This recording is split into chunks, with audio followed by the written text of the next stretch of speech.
Disclaimer, if you hear a baby in the background, I'm watching my niece, but I really wanted to get some content into y'all, so yeah.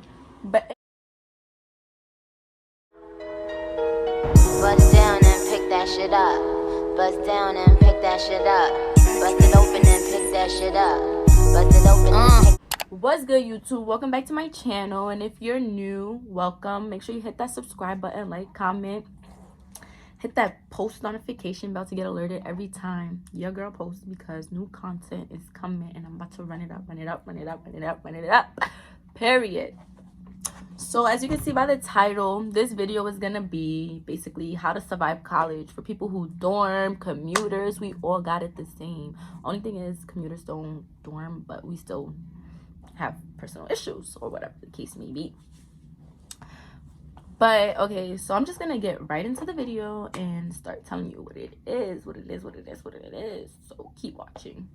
College can be easy. Well, not easy, but it can be enjoyable, meaning you don't have to stress 24/7 about grades or studying if you just go through college and, if you do things the right way. If you take these tips and advice, then college might be a tad bit easier for you. Just saying. When you make your schedule, if you're a commuter, you do not, I'm telling you right now, you do not want to go to school 5 days a week. That's what you don't want to do, because by the third day, you are going to be totally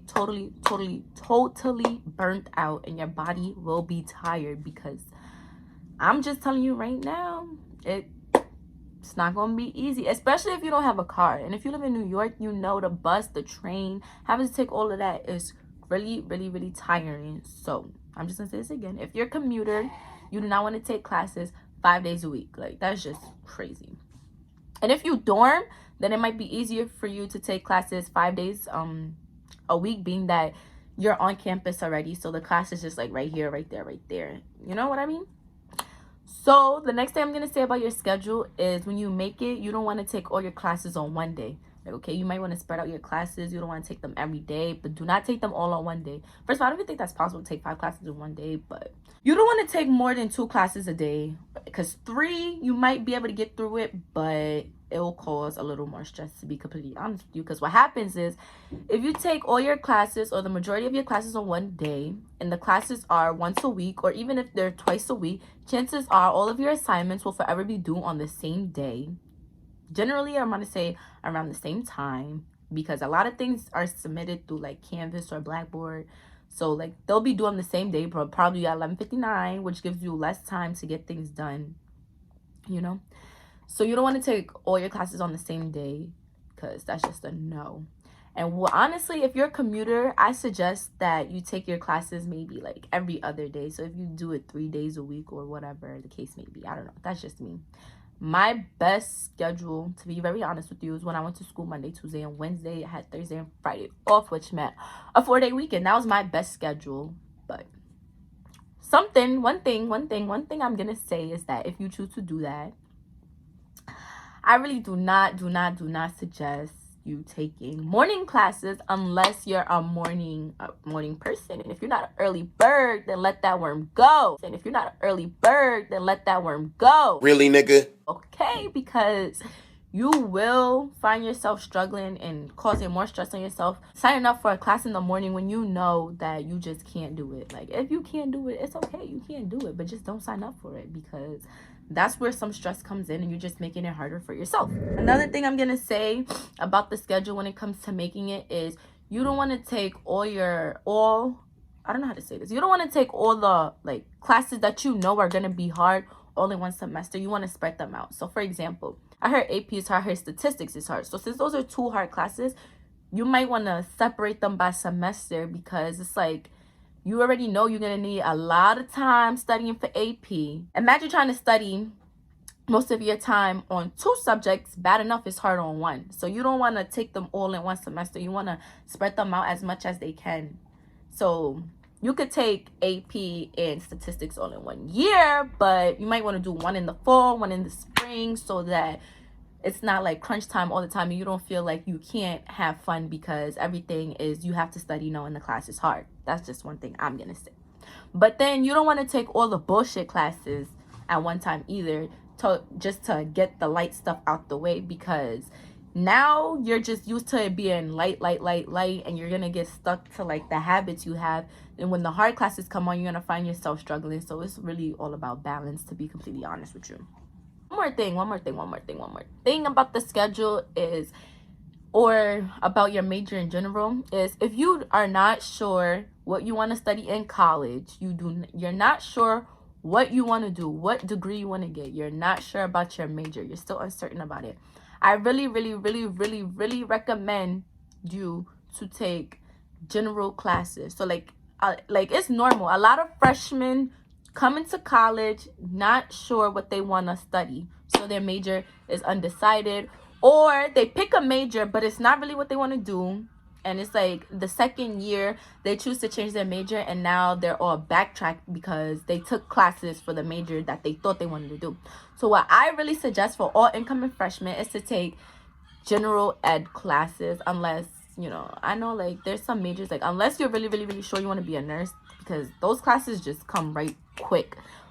But if you pick, let me just use this as an example, my major last semester or last school year was criminal justice, and I'm really happy that I only took gen ed classes, meaning I took math, psychology, sociology. Like those are the things that you need for any major in general. For some reason, I don't know if it's just in my school, but you need those classes for any major regardless. So I'm happy that I did that, because if I would have took, like, let's say criminal justice, intro to criminal justice, if I would have took corrections, any class that had to do with that major, then I would have been behind, because it's like, wow, I took those classes, but now I need to take 2 more classes for this major to get on track. So I really suggest you take your English, your math, sociology, psychology, all those classes before you get into anything with your major. Like, you want to get those out the way first. Honestly, in my perspective, I think that I'm happy that I did that. Otherwise it would have been like more stress on me. Everybody knows college textbooks are hella expensive, like hella expensive. One textbook could be like $300, no cap, and like $76 the lowest. So from the bookstore, that's one. Hold up. Okay, so like I was saying, textbooks are hella expensive, and the professor, regardless of the class, is gonna tell you like, you need the textbooks are needed for this course, blah blah blah.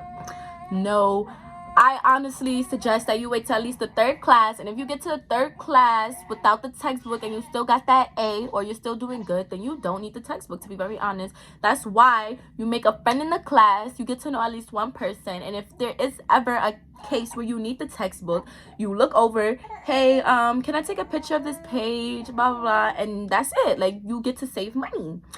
And another thing I would say is the textbook is most likely always expensive in the school bookstore, so you should look online. There's Chegg, Amazon, places like that for the book, because chances are they have it for cheaper. When it comes to class, you should really use the syllabus, because if you use the syllabus and if you really refer to the syllabus on a regular, then nothing will ever pop up on you. It will never be an assignment that you're like, oh shoot, that was due. Like, like, you can never forget about an assignment if you look at the syllabus. If you stay on top of your syllabus, then chances are you won't stress as much and you'll hand in everything on time. So yeah, that's what I'm gonna say about the syllabus. Also, the syllabus always has like the professor's email on it if you ever need to email them or whatever, which leads me into never ever be scared to ask questions, because in class the professor will move quick. Sometimes they may move quicker, at a quicker pace than you can keep up with, which is why you cannot be afraid to ask questions. And in college, no question is a dumb question, because chances are the same question you're wondering, another person wants to ask too, but they're too afraid. So be free, speak up, ask a question. Honestly speaking, I really don't think you'll be judged. So ask questions, because yeah, don't be scared to ask questions. Don't be scared to sit in front of the class, because in high school it was cool to sit in the back, but this is college and you're gonna want to sit in the front. You're gonna want to pay attention. You're gonna want to understand and really see what it is that the professor is saying, or whatever the case may be. So don't be afraid to sit in the front, okay? Yeah. So another thing I'm going to say is you should really, really, really want to get to know your professor on like a name-to-name basis, because I'm just saying, ain't nothing wrong with being a little teacher's pet in college. Okay, you get to know that professor. Good morning, professor. Professor. Yes, yes, yes. It's okay, because this is how you survive college, baby girl. You want a good grade? Take this advice. I'm not even camping. Another thing I would say is that in college, you really basically teach yourself, because the professors are going to teach it their way. And a lot of time, the professors, they just be yapping. Like, bro, they really just be yapping. Like, they move quick, or sometimes they just get boring and it's really hard for you to pay attention. So what I would really say is after class or whenever, you go home and you teach yourself what it is, or you review what was said in class, because chances are you're gonna have to teach yourself anyways, and that's just the way it is if you really, really, really want to get a good grade in college or in whatever class it is. If you dorm, I would say that you might want to have your own snacks in your room, because there's a lot of people who complain about the food that their college serves, or they complain about the time the caf closes. So I would just suggest that you have snacks in your room, or whatever the case may be. And if you're a commuter, I really, really, really suggest that you bring a snack or lunch or something from home. Otherwise, otherwise expect to spend a lot of money, because it'd be like $3 for a water bottle. It's just the prices are really crazy. So I would say bring your own lunch, or just expect to spend that much money. That's pretty much everything, to be honest, to sum up this video. I really hope that this video was helpful for you guys, and that these tips are something that you'll be able to use throughout your school. And if there was something I forgot to say in this video, comment down below more advice or tips you guys want to share with everybody, because college ain't easy, but together we can make it work. Okay, period.